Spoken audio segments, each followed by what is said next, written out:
हम बीज तथा अंकुरण के बारे में समझा दिए थे। इस चैप्टर में हम आपको पादप हार्मोन बताएंगे जिसके दो कैटेगरी थे और साथ ही आपको खरपतवार के बारे में भी समझा देंगे। देखिए, पादप हार्मोन क्या होता है? हार्मोन किसी भी चीज में कैटेलिक यानी उसके वृद्धि या फिर उसके रोकने में मदद करता है। पादप यानी पेड़ पौधों में पाने जाने वाले हार्मोन को हम फोटो हार्मोन के नाम से जानते हैं। पादप हार्मोन दो प्रकार का होता है, या तो वो पौधे की वृद्धि करेगा अतः उसे हम वृद्धि प्रवर्धक कहते हैं, या तो वो पौधे की वृद्धि को रोक देगा तो उसे हम वृद्धि रोधी कहते हैं। हम ब्लैक कलर से लिख दे रहे हैं पादप वृद्धि करने वाले हार्मोन को, और वृद्धि रोधी को हम रेड कलर से लिखेंगे। तो वैसे हार्मोन जो पादप के वृद्धि को बढ़ाते हैं, प्रवर्धक होते हैं, उनमें 5 मुख्य कैटेगरी होती है। सबसे पहले होता है जिब्रेलिन। ये अंकुरण में भी बताए थे। ये जर्मिनेशन, जिब्रेलिन सेंस है जर्मिनेशन, यानी ये अंकुरण में मदद करता है और पौधे की वृद्धि को डिपेंड करता है कि कितना वृद्धि होगा कितना नहीं होगा, इसलिए इसे मुख्य हार्मोन कहते हैं। यह मुख्य हार्मोन है, अंकुरण तथा वृद्धि को नियंत्रित करता है। ये एग्जाम में पूछा था कौन से हार्मोन वृद्धि को नियंत्रित करते हैं। दूसरा देखेंगे ऑक्सीन हार्मोन। ऑक्सीन हार्मोन जो होता है वो पौधे को प्रकाश की ओर ले जाता है, यानी ऊपर की ओर ले जाता है। जिसमें ऑक्सीन हार्मोन ज़्यादा होता है वो पौधा बहुत हाइट पे जाता है। आप देखे होंगे सूरजमुखी में ऑक्सीन ज़्यादा होता है, वो सूरज की ओर घूम जाता है। सूरजमुखी जिधर सूरज जाएगा उधर ही घूम जाएगा। तो इस घटना को हम टेक्निकल नाम देते हैं प्रकाशानुवर्तन। एग्जाम में पूछा था प्रकाशानुवर्तन किसके वजह से होता है, तो वो ऑक्सीन हार्मोन की वजह से होता है। ये ऊपर की ओर अर्थात प्रकाश की ओर ले जाता है, जिसे हम कहते हैं प्रकाशानुवर्तन, और पौधे को जड़ की ओर ले जाता है, अतः उसे कहते हैं गुरुत्वानुकर्षण। ये दोनों के लिए ऑक्सीन हार्मोन जिम्मेदार है। ऑक्सीन हार्मोन से ही हम वृद्धि नापते हैं, नियंत्रित नहीं करते हैं, नापते हैं। अतः वृद्धि नापने वाला जो मशीन होता है उसे भी हम कहते हैं ऑक्जेनोमीटर।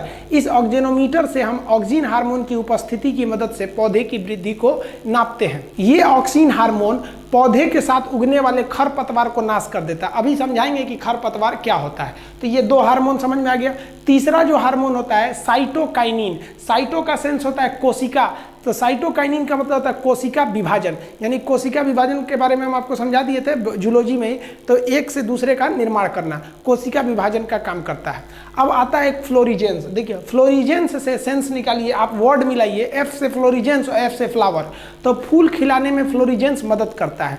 देखिए, जिसमें फ्लोरिजेंस ज़्यादा रहेगा उसमें फूल काफ़ी ज़्यादा खिलेंगे। जैसे गजला का फूल, जैसे साउथ में देखिए ना हीरोइन सब बाल में गजला लगा के रखी रहती है। चमेली का फूल, इसमें फ्लोरिजेंस ज़्यादा रहते हैं, वो ज़्यादा खिलते हैं। जिसमें फ्लोरिजेंस कम रहते हैं उसमें फूल बहुत कम लगते हैं। तो फ्लोरिजेंस फूल खिलाने में मदद करता है। 5वां वृद्धि हार्मोन जो होता है वो ट्राउमेटिन होता है। ट्राउमेटिन पेड़ पौधों के घाव को भरता है। अगर आप कहीं पेड़ को काट देंगे तो वहाँ देखिएगा गोंद लासा बन जाएगा या गांठ बन जाता है, तो वो ट्राउमेटिन के द्वारा होता है। अतः यह 5 हार्मोन जो होते हैं वो वृद्धि में सहायक होते हैं। आप इसका स्क्रीनशॉट लेना चाहते हैं तो ले सकते हैं। अब वृद्धि रोधी हार्मोन के बारे में हम आपको समझा देते हैं।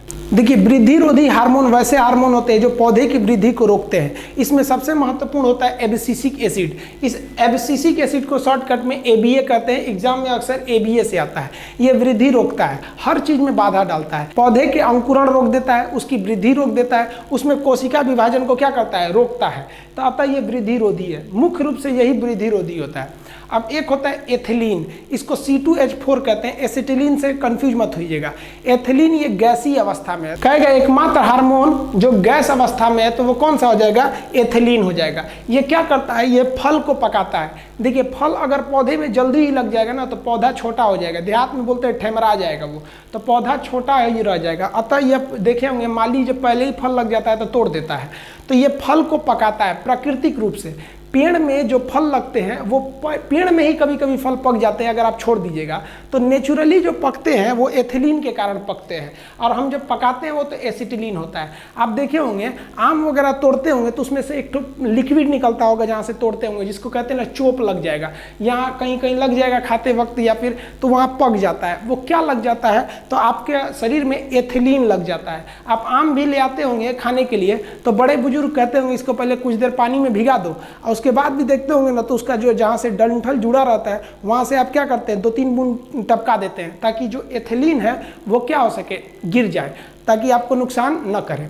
ये एथिलीन फल को बहुत अच्छे ढंग से पकाता है और इसमें मिठास ज़्यादा होती है और फल एक समान पकते हैं, अतः नेचुरल फल काफ़ी अच्छे होते हैं। लेकिन किसी को इतना फुर्सत है कि पेड़ में छोड़ के फल पकाएगा, छोड़ेगा तो पड़ोसी तोड़ देंगे सब, छोटका छोटका बच्चा सब, बचपन में आप लोग भी बहुत तोड़े होंगे आम वगैरह। तो इसलिए आजकल कृत्रिम यानी आर्टिफिशियल रूप से फल को पका दिया जाता है।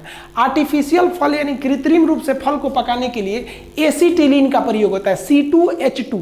तो एसिटिलीन जो होता है वो कृत्रिम रूप से पकाता है। एसिटिलीन कैसे निकालते हैं, तो कार्बाइड लाते हैं लोग पकाने के लिए, जिसे हम कैल्शियम कार्बाइड कहते हैं। उसमें हल्का नमी यानी पानी मार देते हैं तो उससे एक गैस निकलती है, जिस गैस को कहते हैं एसिटिलीन गैस, और यहाँ पे चूना बच जाता है। तो यही एसिटिलीन गैस फल को पका देता है। अब इसमें खराबी क्या होता है, जिधर ज़्यादा लगेगा उधर का फल ज़्यादा पक जाएगा, जिधर कम रहेगा उधर का फल कम पकेगा। तो इसलिए एक बराबर नहीं पकता है, उसमें उतनी मिठास भी नहीं रहती है। लोग फल को उष्मा के द्वारा भी पकाते हैं, भूसा वगैरह में रख के। तो उसमें रख के पकाइएगा ना तो सोचो जहाँ तहाँ से पक जाएगा, एक और पक जाएगा एक और नहीं रहेगा। तो गाँव का आदमी ना एक और का खा जाता है, एक और का छोड़ देता है।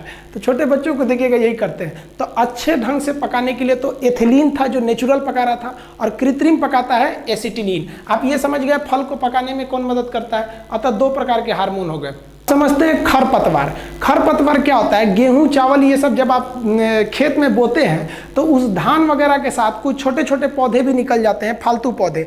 ये फालतू पौधे आपके अनाज को दिए जाने वाले जल, उसमें दिए जाने वाले पोषक पदार्थ, खाद, यूरिया, पोटास, इस सब का सेवन करने लगते हैं और खुद बढ़ने लगते हैं। इसमें कोई फल वगैरह होता नहीं है, अतः आपका जो पैसा और जो मेहनत है वो दूसरा ले रहा है, और जो आपके अनाज को जितना मात्रा मिलनी चाहिए उतना नहीं मिल पाता है। तो ऐसे अनावश्यक, इसको एग्जाम में पूछा था कि अवांछनीय, अवांछनीय मतलब जिसको आपकी जरूरत नहीं है। तो अनावश्यक उगने वाले पौधों को हम क्या कहते हैं, वीड्स कहते हैं। इसी को हम लोग कहते हैं खरपतवार। इसको मारना जरूरी है। तो जिस दवा से हम इस खरपतवार को मारते हैं उस दवा को हम कहते हैं खरपतवार नाशी।